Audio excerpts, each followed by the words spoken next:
Ok, bueno, bienvenidos a todos los que pueden estar acompañándonos hoy. Vamos a continuar con la serie del matrimonio cristiano y la palabra de Dios. Hoy vamos a entonces a tratar el fundamento teológico del matrimonio, el cual se constituye o se nombra o se puede definir como el pacto. ¿Ok? Este es el fundamento teológico del matrimonio.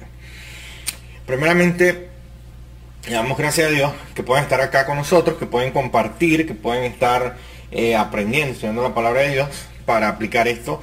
Como les dijimos anteriormente, si ustedes están en una relación ya de matrimonio, si ustedes están en un proceso de cortejo bíblico para ir al matrimonio, o bien sea que quieran ayudar a formar en la iglesia una estructura de valores concernientes al matrimonio para que todas las personas puedan saber, este taller les va a ayudar. Bueno, creemos que le va a hacer edificación y les va a poder ayudar.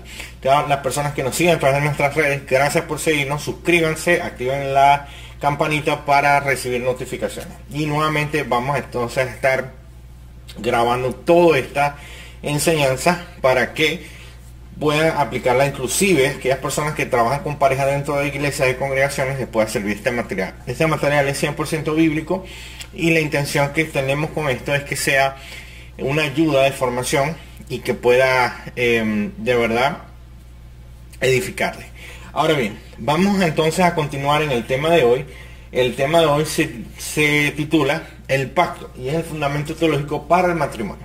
Empecemos con lo siguiente. Malaquías capítulo 2 versículo 14 es el texto donde nos vamos a basar. Malaquías 2:14 dice lo siguiente: mas diréis, ¿por qué? Porque Jehová ha atestiguado entre ti y la mujer de tu juventud, contra la cual has sido desleal, siendo ella tu compañera y la mujer de tu pacto. Es decir, aquí en el texto dice, mas diréis, ¿por qué? Bueno, porque Jehová ha atestiguado entre ti y la mujer de tu juventud, con la cual has sido desleal, siendo ella tu compañera y la mujer de tu pacto. La palabra clave aquí es la mujer de tu pacto, ¿ok? Esa es la palabra clave. ¿Qué es lo que ocurre? Nosotros vivimos en una sociedad que está desfasada de la realidad bíblica, tan lejos y tan distante una de otra. Realmente la gente asocia el matrimonio con cosas que en sí mismas tienen que ver con el matrimonio, pero no son la esencia del matrimonio. Una de ellas es la cohabitación, otras son las relaciones íntimas y la otra la reproducción. Entonces vivimos en una sociedad en donde a cualquier persona que vive junto con otra que tienen una situación de concubinato o sencillamente están teniendo relaciones íntimas, esas personas se tienden a ver como si fueran esposos o un matrimonio, pero eso no es un matrimonio realmente. Eso está fuera del esquema bíblico de lo que significa ser un matrimonio. ¿Por qué? Porque hay una razón fundamental, una característica que separa cualquier tipo de relación, sea hecha de forma, vamos a decirlo así, emocional, entre dos personas, entre una mujer y un hombre. Y esa característica que separa, que define, que marca realmente lo que es el matrimonio, es el pacto. El pacto. Y el pacto es un vínculo sagrado. Y esto no es porque uno diga en una forma que las palabras que uno pronuncia cuando está en el altar y todo ese tipo de cosas sean mágicas. No es por eso, sino precisamente por toda la idea que va detrás del concepto de pacto. Ahora, ¿cuál es esa idea y de dónde viene esa idea? Bueno, tenemos que ir a la palabra de Dios, tenemos que ir a la escritura para entender mejor a qué se refiere el tema del pacto. Primero que nada, ¿por qué las personas pueden realmente en este tiempo llevar un tipo de relación que se asemeje a un matrimonio en ciertas cosas, pero que al final no es matrimonio y que es un tema de convivencia? ¿Por qué lo pueden hacer tan libremente y les cuesta tanto llegar al altar y hacer realmente, vamos a decir algo así, hacer un acto como tal matrimonial? ¿Por qué cuesta tanto? Una de las razones fundamentales es por el tema del compromiso que requiere.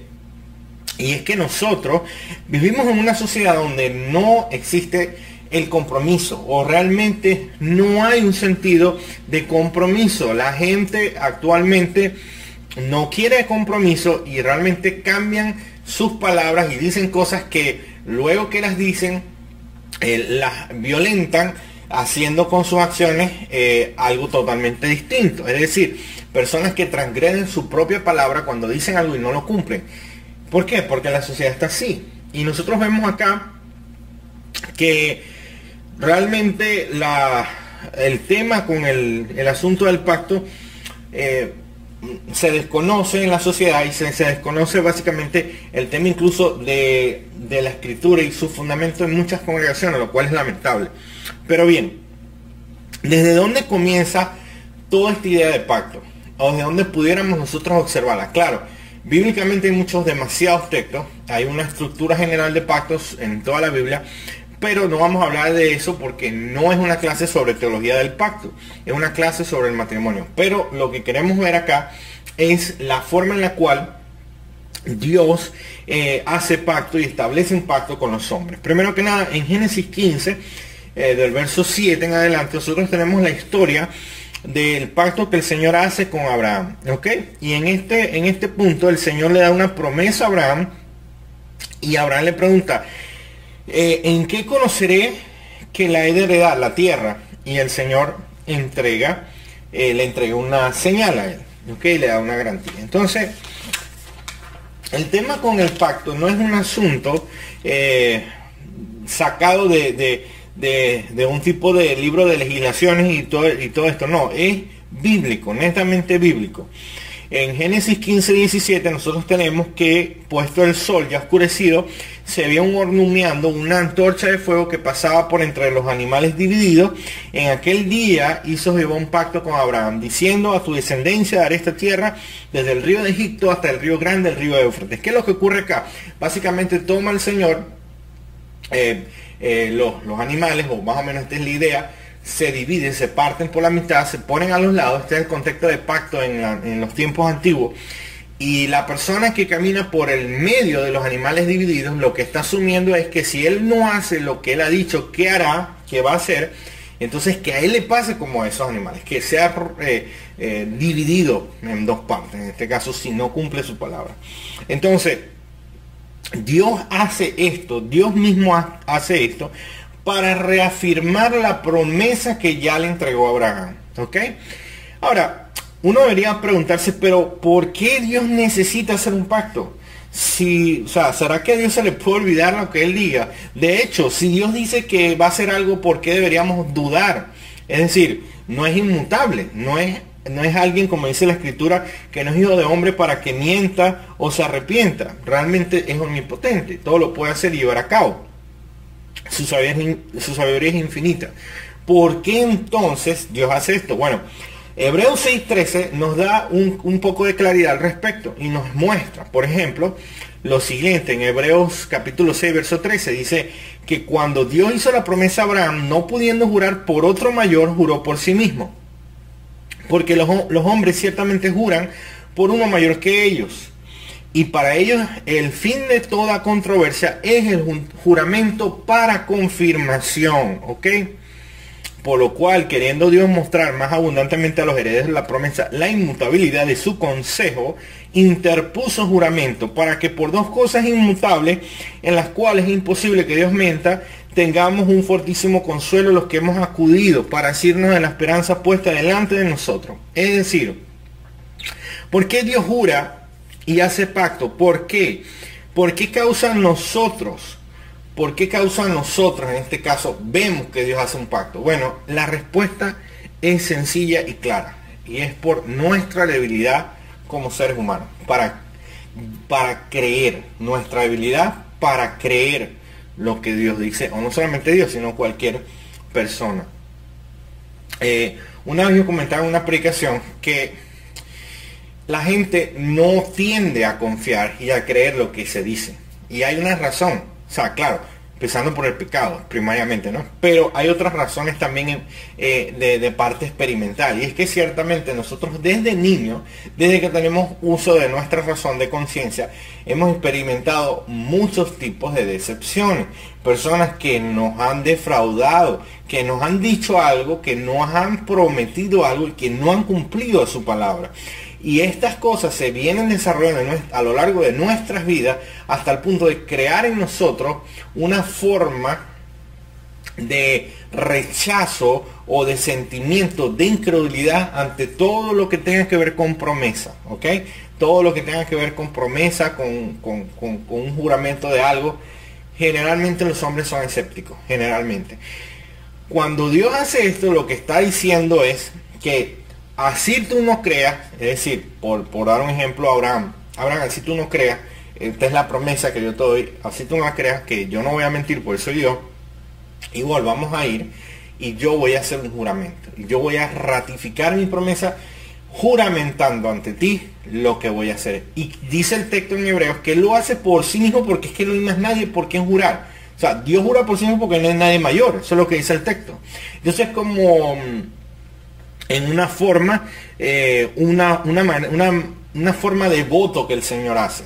Ahora, ¿a qué les recuerda a ustedes eso? Las dos cosas que dice Hebreos son la promesa y el juramento. Esas son las dos cosas a las que se refiere. La mayoría de los comentaristas de los teólogos han sostenido y creen que esas son las dos cosas a las que se refiere. Promesa y juramento. No hace que se pongan a escuchar algo por ahí que alguien esté inventando cosas que no son. El punto es que la promesa y el juramento son las dos cosas. Primero, Dios establece una esperanza en cuanto a su poder y gloria y promete, según su capacidad, servir a su pueblo, es decir, a Abraham, servirle a Abraham en algo que va a llevar a cabo. Ahora, él cuando promete, ¿a qué les recuerda a ustedes eso? En este caso, relacionándolo con el matrimonio, nos recuerda al altar, al voto que se hace en el altar. Yo prometo, etcétera, etcétera, etcétera. Es decir, no es una locura el tema del matrimonio en el sentido de que se fundamenta en la palabra de Dios. Es todo congruente y coherente. Ahora bien, Dios hace un voto. Nosotros entonces, emulando o siguiendo al Señor en este patrón, hacemos un voto también. Tanto los hombres como las mujeres. En el altar y en forma de pacto. Adicionalmente, Dios entrega una señal. En este caso, la señal que obtuvo Abraham, evidentemente, cuando Dios hizo esto, fue la antorcha de fuego que pasa por medio de los animales. Pero bueno, ya nosotros sabemos que hay otras cosas que vienen después, como la circuncisión y este tipo de cosas, ¿ok? Pero en el caso del matrimonio, bueno, se habla entonces del anillo. El anillo como símbolo de matrimonio. No voy a hablar del tema de que si es un circular porque es infinito y todo el asunto, no. Vamos a tratar de enfocarnos en lo que es bíblico, ¿ok? Ahora, en este juramento, Dios lo que establece es, por medio de la promesa y por medio del juramento, Él dice, básicamente, es como cuando tú vas a una notaría, que hay personas que han comprado una casa, un carro, y van a una notaría y hacen un acta y escriben y firman y las personas ponen su huella. Es una manera de decir, mira, yo me comprometo a pagar esto, yo me comprometo a hacer esto. Y es como si en un sentido uno pudiera decir que Dios nos lleva de la mano y cuando nos promete algo y hace un pacto, bueno, no en este caso con nosotros, sino con Abraham, Él dice lo que le dice a Abraham, le promete estas cosas y luego va a la notaría con Abraham y le dice, mira, voy a firmar. Y claro, él mismo firma, él mismo es el notario que recibe el documento y él es el mismo juez que valida que eso se lleva a cabo. ¿Por qué? Porque no hay nadie mayor que él. Eso es básicamente una forma de nosotros ilustrar de pronto la idea.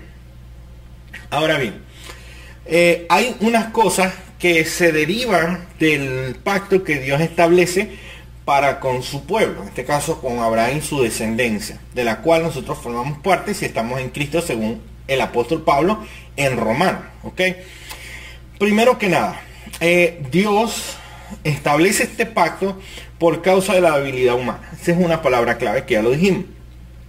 Nosotros tendemos a dudar, es parte de nuestra debilidad, es parte de nuestro pecado y es parte de las características de una mente caída, de una mente corrupta, ¿ok? Entonces Dios lo establece por causa de nuestra debilidad para mostrarnos, ¿ok? Ahora bien, Dios también reafirma, o vamos a decirlo así, reafirma la promesa mediante un pacto. ¿Para qué? Para hacerla más profunda y personal. Nosotros cuando, vamos a decir algo, cuando nosotros vamos y hacemos este documento en la notaría y firmamos todo el asunto y nos comprometemos a pagar o pagamos lo que sea, Ya cuando tú tienes ese papel, tú puedes decir, esta casa es mía, o este carro es mío, ya esto es mío, esto es de mi propiedad, ¿verdad? De esa misma manera el Señor puede decir, bueno, esto es mío. Cuando Él hace un pacto, cuando Él establece este pacto y cuando ya se hace garante de que estas cosas ocurren, Él puede decir, este es mi pueblo, esto es mío, me pertenece. Y nosotros podemos decir, Él es nuestro Dios, Él es nuestro único Dios, Él nos pertenece a nosotros, es nuestro Dios. Entonces, de esa misma manera, nosotros podemos ver acá la palabra clave, exclusividad. Y el texto clave para entender esto, dentro del contexto de Abraham y del pacto y de sus promesas, está en Hebreos capítulo 2, versículo 16, el cual dice lo siguiente, porque ciertamente no socorrió a los ángeles. Escucha, no socorrió a los ángeles, sino que socorrió a la descendencia de Abraham. ¿Te das cuenta? Él socorre a la descendencia de Abraham, con la cual él tiene un pacto establecido y afirmado, porque es de su propiedad, exclusividad de él. De la misma manera nosotros tenemos que entender estas cosas. Todo esto ahorita lo vamos a extrapolar a la vida cristiana y al matrimonio. Ahora bien, Dios también ratifica su pacto para darle lugar al hombre en su reino. ¿Ok? Aquí la palabra clave es herencia. Herencia. Nosotros sabemos que una persona solamente puede acceder a una herencia si es parte de una familia y si está legalmente asentado que esa persona realmente es parte de esa familia de la cual dice ser parte. Esto ustedes lo pueden ver en un acta de nacimiento o bueno, todo este tipo de cosas. Ahora vamos a decir que Dios en sus riquezas y en sus bendiciones dice, bueno, yo solamente le puedo dar mi herencia y mis bendiciones a aquellas personas que son de mi propiedad, no solamente son de mi propiedad, sino que son parte de mi reino, parte de mi pueblo. Y por esa razón es que tú ves que hay mucho lenguaje familiar en la fe cristiana. Se habla de Abba Padre, somos adoptados, somos uno solo, hermanos en Cristo. Entonces está la fraseología de la familia, porque también nos muestra esa parte, ese lado del pacto, ¿ok? Ahora, otra de las cosas que también podemos decir es que Dios establece su pacto para ejemplificar cómo la vida, el tiempo y el universo ya está desarrollándose en él y no hay nada que vaya a ocurrir de lo cual Dios no esté enterado, no tenga conocimiento de él. Ok, aquí la palabra clave pudiéramos decir que es determinación. Determinación. Dios hace un pacto también para de alguna forma recordarse aunque no es porque Dios se le olvide algo, pero una manera de tener presente cuál es su vamos a decirlo así,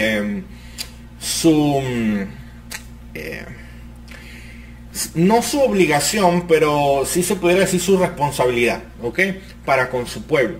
Entonces, cuando Dios establece básicamente este pacto, Él dice, voy a socorrer a la descendencia de Abraham, implica que todo lo que acontezca en el universo va a estar en una forma orquestado por Dios como arquitecto divino para que se cumplan sus propósitos de ¿qué? De socorrer a su pueblo, básicamente eso.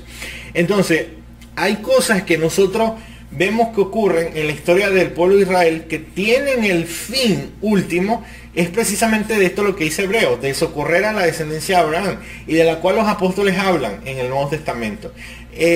Estas cosas se desarrollan no en forma de como si estuvieran pasando de forma espontánea, no, estaban predestinadas por Dios, estaban determinadas.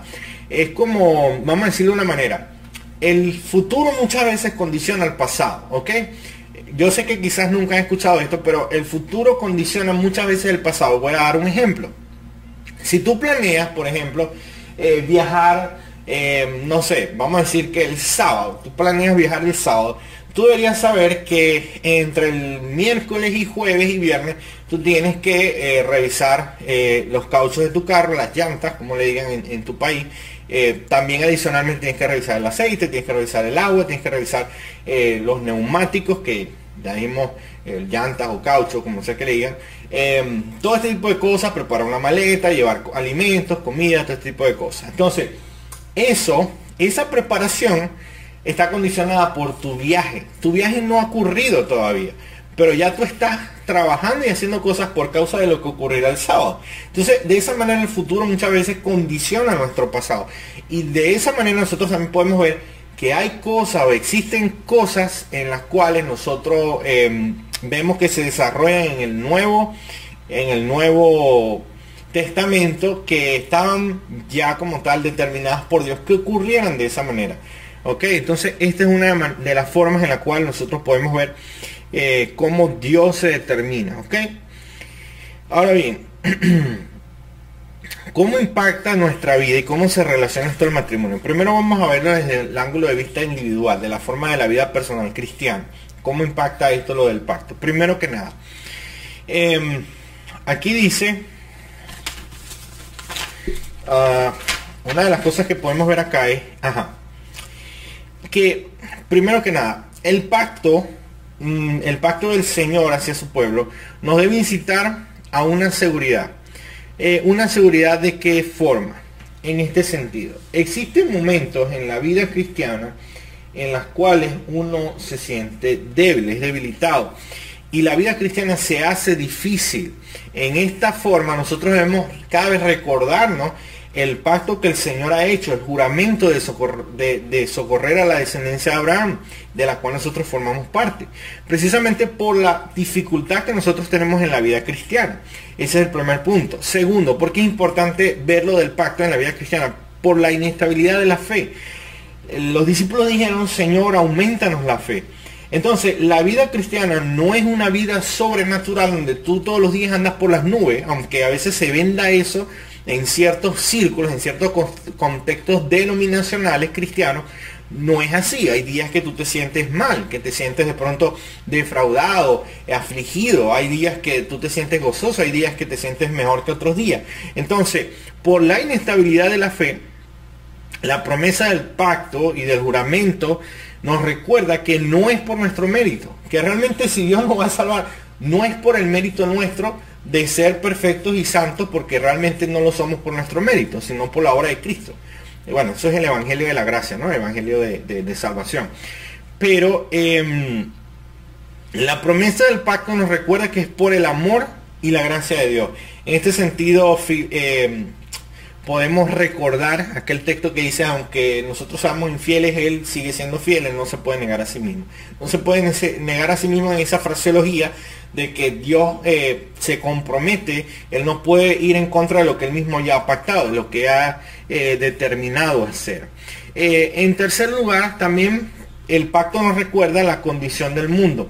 El mundo es un ambiente hostil. En este caso, muchas veces podemos ser presa de Satanás y sus ataques, de su influencia, y en el mundo nosotros tendremos aflicción, pero debemos confiar que Cristo venció.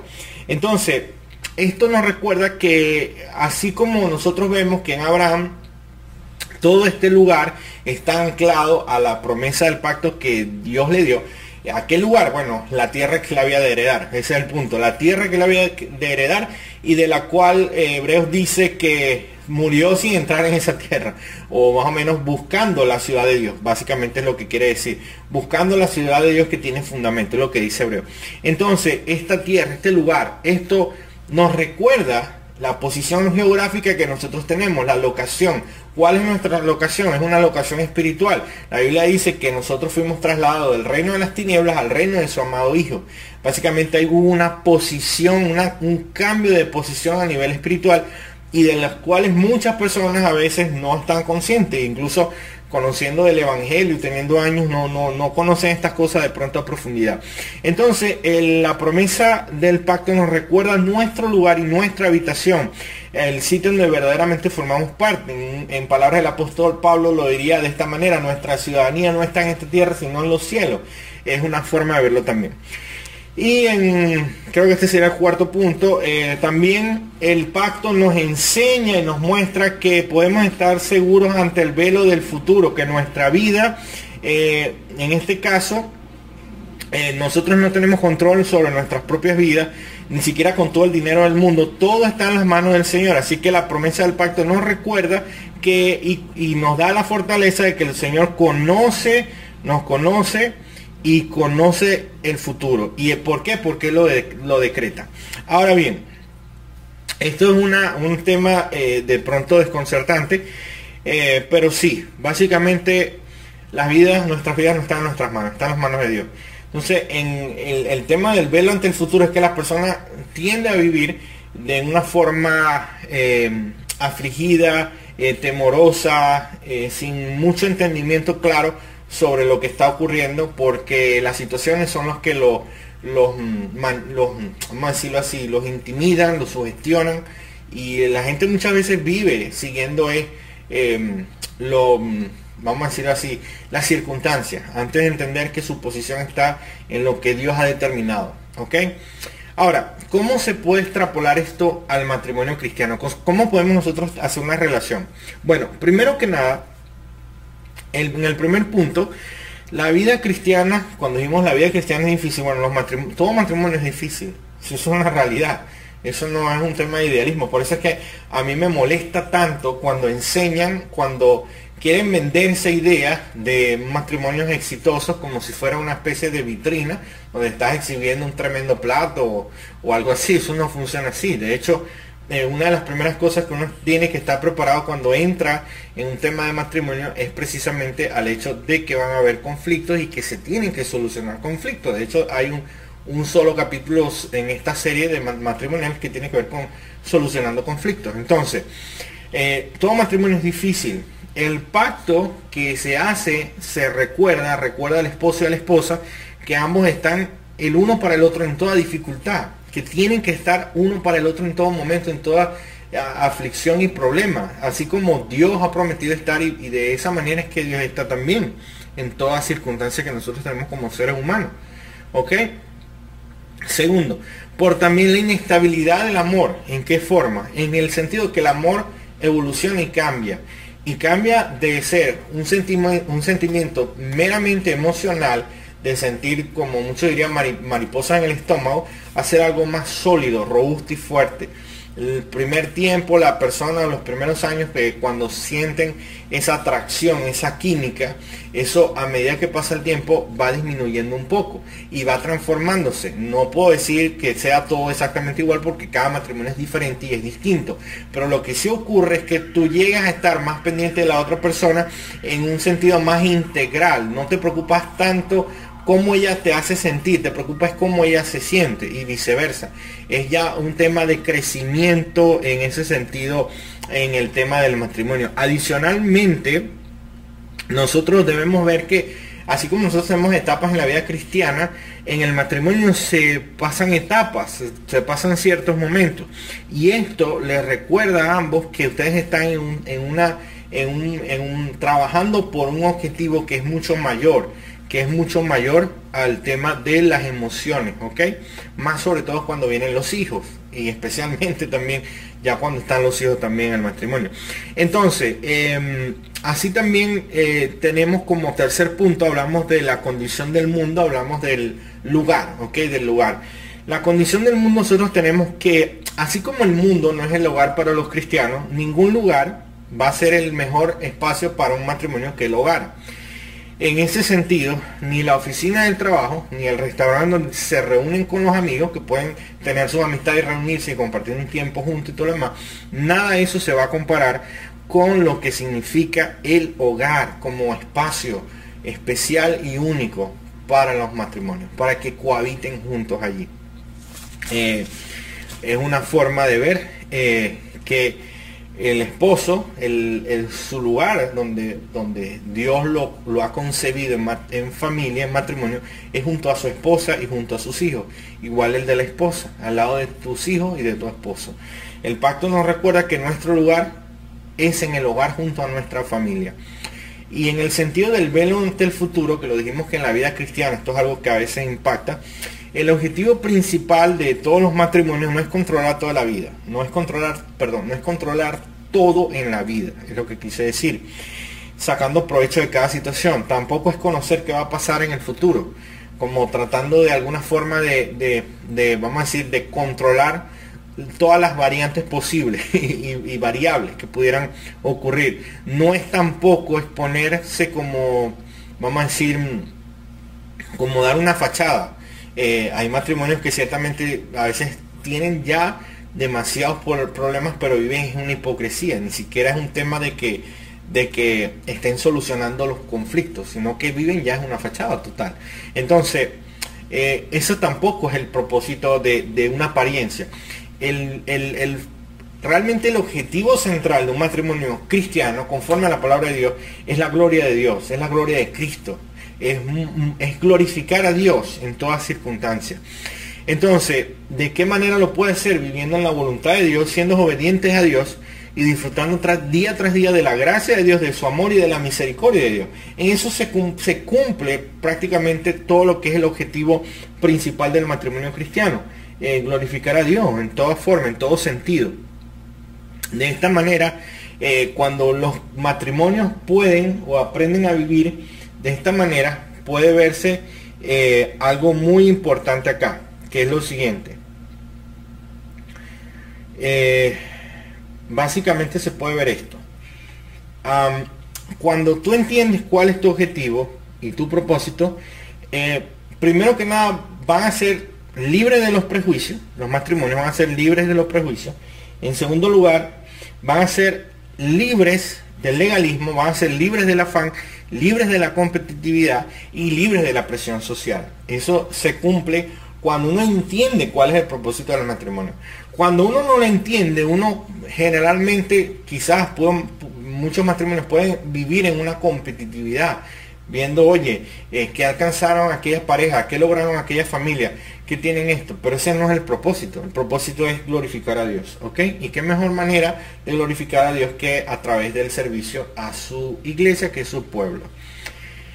Pasemos entonces al otro punto, que es que cuando nosotros entramos en pacto, no entramos en pacto solos, entramos en pacto con el Señor. Por esa razón es que el Señor atestigua, dice que Él atestigua: yo he atestiguado contra ti la mujer de tu juventud, la mujer de tu pacto, en Malaquía.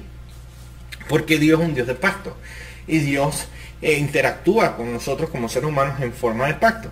Y una de las cosas que nosotros tenemos que ver acá es que si Dios entra en calidad de pacto con el hombre, ¿de qué manera nosotros podemos negarnos a esto? ¿De qué forma nosotros pudiéramos decir: no tengo la, vamos a decirlo así, no tengo la obligación o la demanda? Si Dios, siendo Dios, entra en pacto, ¿quiénes somos nosotros para no hacerlo?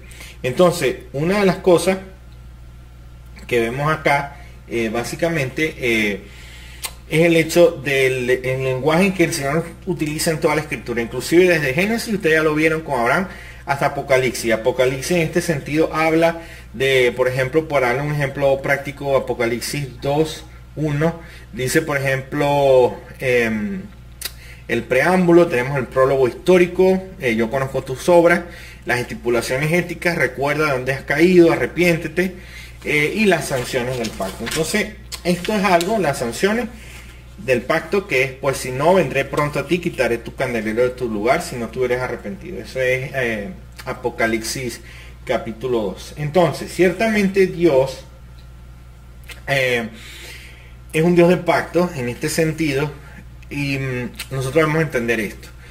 Si Dios le da un lugar al pacto y es importante, es bueno que nosotros tomemos esta consideración y sigamos su ejemplo. Las Escrituras nos enseñan: sed santos porque yo soy santo, dice el Señor en 1 de Pedro 1:16. Entonces, en este sentido, sigamos el ejemplo de nuestro Dios en la forma en la cual Él entra en pacto, y entremos nosotros, estemos dispuestos a entrar en pacto con nuestra esposa, o bueno, en el caso de las personas así. Bueno, ahora veamos otra cosa. ¿Cuáles entonces, qué estipulaciones tiene este pacto en cuanto al tema del matrimonio? Bueno, tiene dos estipulaciones que son dos roles: el rol de la esposa y el rol del esposo. Vamos a hablar un poco de ambas. Primero, las estipulaciones del pacto para el rol de la esposa. Las palabras establecen Colosenses 3:18: casadas, estéis sujetas a vuestros maridos como conviene en el Señor. Eso es lo que dice el texto. Ahora bien, hay personas que han llegado a tocar este tipo de temas y todavía no entienden cuál es el punto con el tema de la identidad, pero es que ciertamente tiene que haber una identidad. Es decir, si nosotros tenemos una cédula, por ejemplo, nuestra cédula de identidad, un pasaporte, él revela allí nuestra información, nuestra posición dentro de esta sociedad. Algunos dicen soltero y otros dicen casado. Ahora bien, el punto acá es que dentro de la identificación como personas cristianas, solamente existen dos cosas importantes en nuestra identidad como creyentes. La primera es que somos creados por Dios, pero caídos en nuestro pecado, en nuestro propio pecado. Y número dos, somos redimidos por la gracia de Dios. Esa es la única identidad que nosotros tenemos. Pecadores que hemos caído y que hemos sido redimidos por la gracia de Dios. ¿Ok? Ahora bien, ¿por qué es importante entender el tema de la identidad? Porque el tema de la identidad nos ubica a nosotros, nos ubica en la posición donde debemos estar, de manera que exista el orden. Nosotros creo que hablamos de esto en una de las clases anteriores. Ahora, ¿cuál es la identidad que Dios planeó para esto? Una identidad biológica sujeta a sus estipulaciones desde el Génesis, donde creó a la mujer y al hombre. ¿Ok? Una de las cosas que se ha tratado de hacer es desarraigar el punto de esta identidad, quitándola de en medio y dejando que cada quien tome de forma como quiere lo que quiera, de manera tal de que el hombre pierde su rol dentro del hogar y la mujer también. Ahora, nosotros debemos ver que la palabra es autoritativa y es suficiente. Y el tema acá en Colosenses 3:18 habla de una sumisión, ¿ok? Está sujeta a vuestro marido. Hay personas que les es difícil de entender por el tipo de sociedad en la cual nosotros estamos viviendo. Una sociedad donde existen movimientos feministas que no son realmente el feminismo que se concibió mucho tiempo antes, que verdaderamente luchaban por los derechos de las mujeres, sino actualmente movimientos que están dedicados a de alguna forma despotricar una supuesta idea de patriarcado, ¿ok? Eso es otra cosa distinta.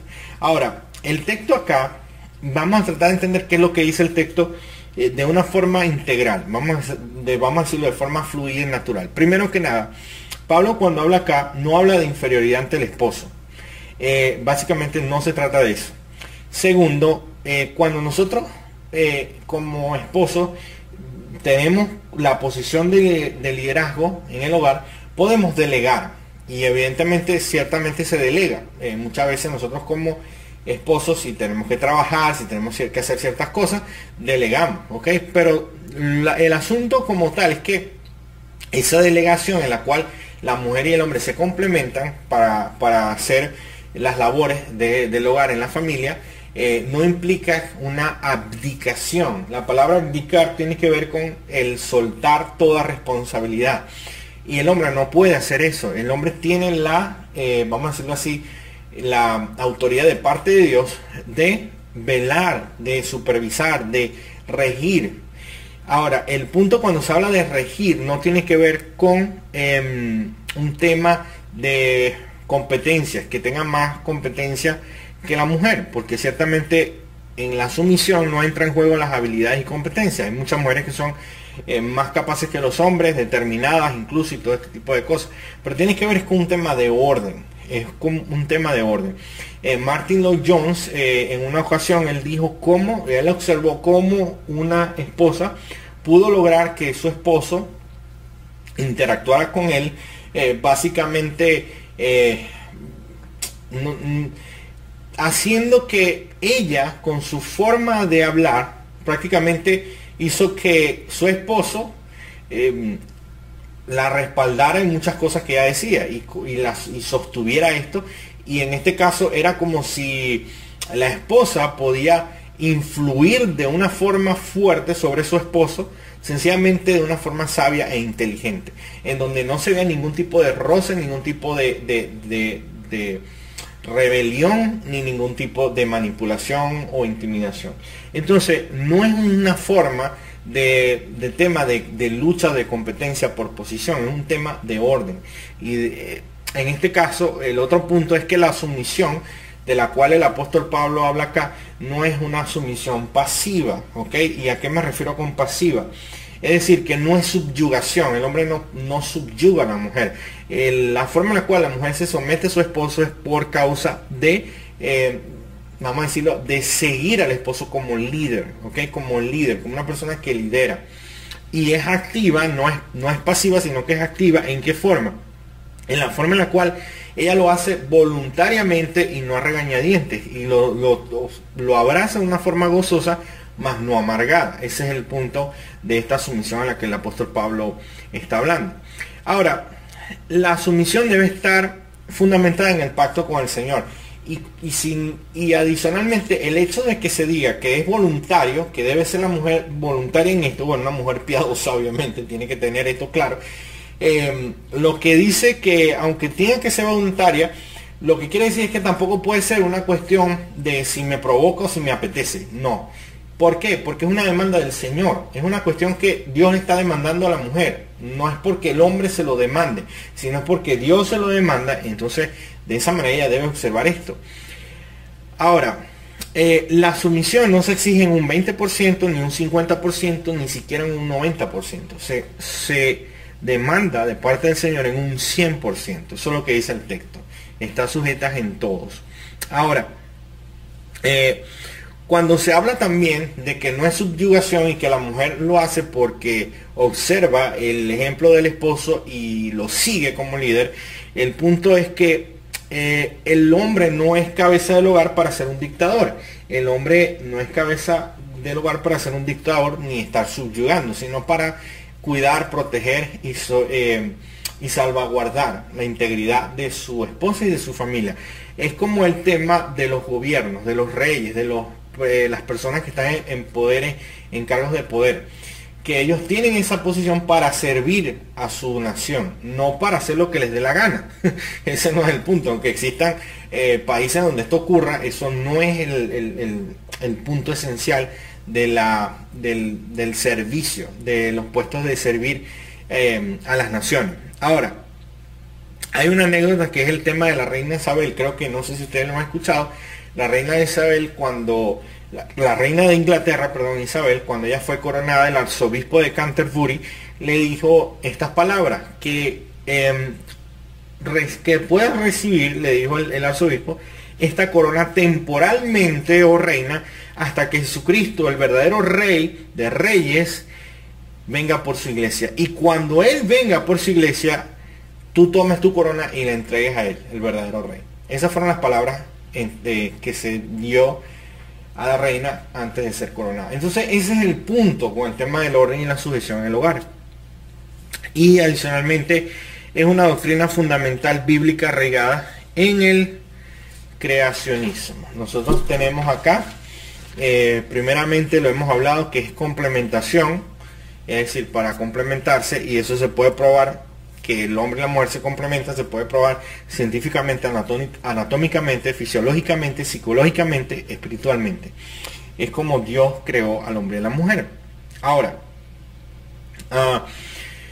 en el tercer punto, nosotros tenemos, el tercer punto, las estipulaciones del pacto por el rol del esposo. Efesios 5:25, maridos, amad a vuestras mujeres, así como Cristo amó a la iglesia y se entregó a sí mismo por ella. Ese pudiera ser el texto base. Amad a vuestras esposas como Cristo amó a la iglesia. Este amor se puede proyectar en diferentes formas. Una forma de ver este amor es como lo dice el apóstol Pablo en Colosenses 3:19 también. Maridos, amad a vuestras mujeres, no seáis ásperos con ellas. Es decir, teniendo cuidado de sus esposas, proyectando el amor en todos los sentidos, en el sentido verbal, a través de las palabras, en el sentido físico, mediante caricias, en el forma integral, haciendo consideraciones especiales para las esposas, con su esposa, haciendo cosas por ellas, todo este tipo de formas. Es una manera que se puede ver. Hay esposos que son demasiado ordinarios y es una cuestión de reprensión también para nosotros los hombres. El otro punto es que también el texto dice se entregó a sí mismo por ella.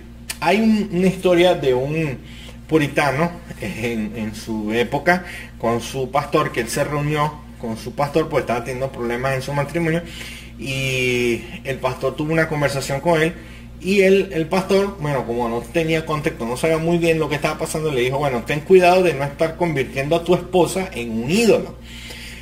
El hombre se asustó tanto que se fue a estudiar Efesios, ese capítulo en Efesios, y cuando llegó al texto que dice que Cristo amó, que debemos amar a nuestras esposas como Cristo amó a la iglesia, él llega a este texto que dice que el Señor Jesucristo fue vituperado, fue golpeado, todo este tipo de cosas.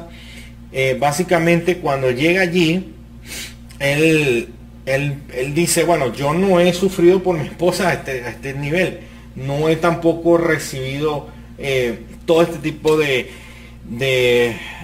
vituperios, no he sido traspasado por mi esposa todavía, no he sufrido todas estas cosas.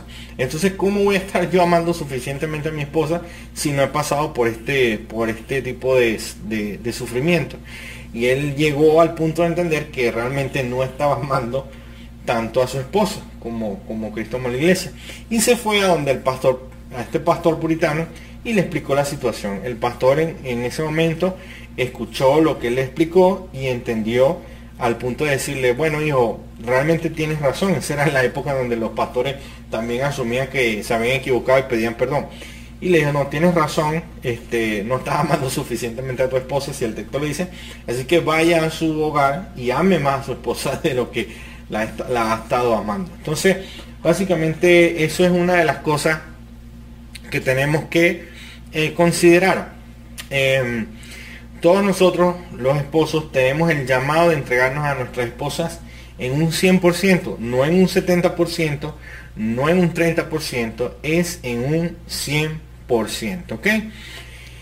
Ya, entonces en este punto, este otro punto, el texto también dice, Efesios 5:26, para santificarla, habiéndola purificado en el lavamiento del agua por la palabra, a fin de presentársela a sí mismo una iglesia gloriosa, que no tuviera mancha ni arruga ni cosa semejante, sino que fuese santa y sin mancha. Es decir, compara el apóstol Pablo la relación entre Cristo y la iglesia con la relación matrimonial.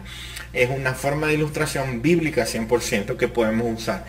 Hay una anécdota que el pastor Joel Vicky, él dice que en todos los años que tiene de pastor, nunca ha conocido una pareja en donde él esté dando talleres prematrimoniales, en donde cuando él hable con los futuros esposos, que le pregunta, mira, ¿por qué te quieres casar con ella? ¿Qué le pregunta? Bueno, pero ¿por qué te quieres casar con ella?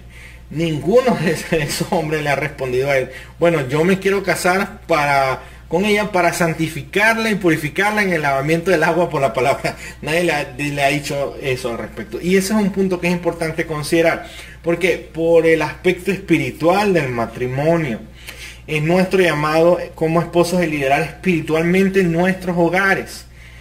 Fíjense algo, una de las cosas que más se ve actualmente en nuestra época son mujeres liderando espiritualmente sus casas y sus hogares. ¿Por qué razón? Porque el hombre abdicó la responsabilidad espiritual del hogar. El hombre actual, por la época del materialismo, solamente está interesado en una sola cosa, que es básicamente o hacer dinero o hacer otro tipo de cosas, pero no la integridad espiritual de la familia. Y esa parte la han abdicado de manera tal de que es la mujer la que busca del Señor, es la mujer la que está buscando llevar incluso muchas veces a la familia, a la iglesia y todo este tipo de cosas, y el hombre totalmente desconectado. El hombre no le importa si en este caso es una secta, si está en una secta, qué tipo de cosas están haciendo.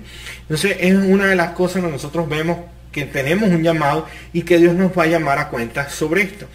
Si queremos un texto base para ver esta realidad, esta responsabilidad, tenemos por ejemplo Génesis 3:9, donde después de la caída, Dios, dice el texto, Génesis 3:9, mas Jehová Dios llamó al hombre y le dijo, ¿dónde estás tú? O sea, es decir, cuando pasa todo lo que ocurre en el huerto del Edén, Dios no viene a la mujer a hablar con ella. Dios va al hombre y llama al hombre y le llegas a él y le pide cuentas. Pero ven acá, ¿dónde estás tú? ¿Qué pasó?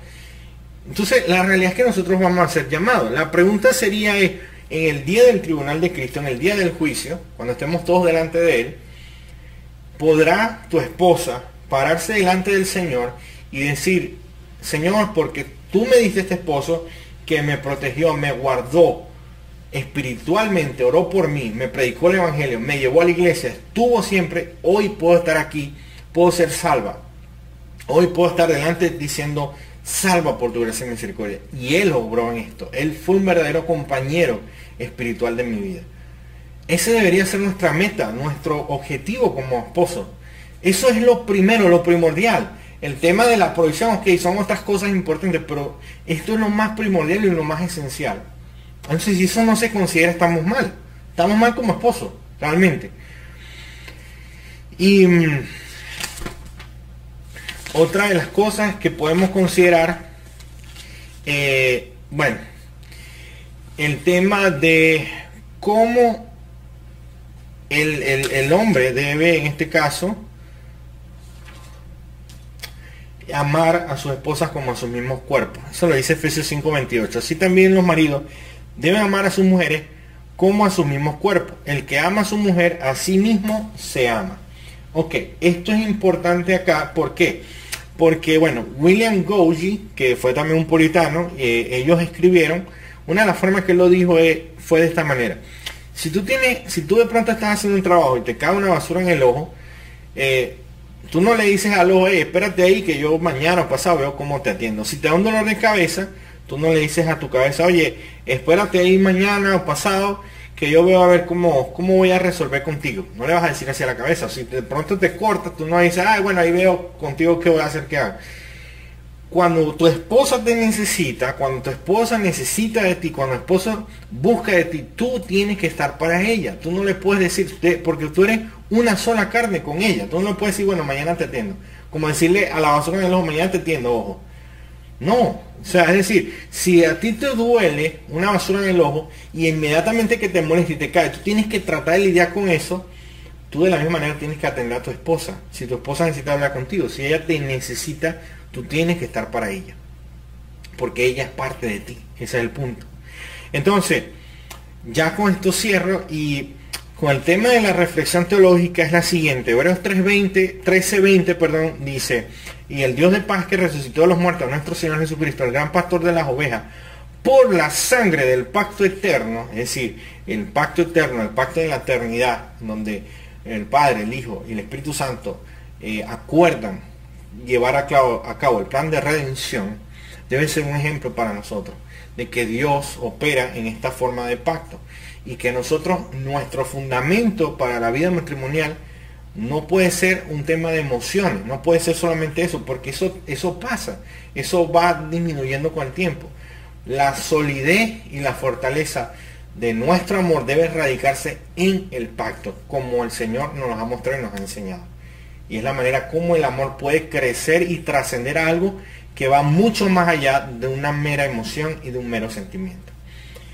Bueno, eso es todo hasta por el momento y Dios los guarde en Cristo Jesús y nos vemos en la siguiente clase. Les recuerdo nuevamente a las personas que nos siguen en las redes y nos pueden observar que se suscriban y activen las notificaciones para que estén pendientes de los próximos episodios. Dios los guarde en Cristo Jesús.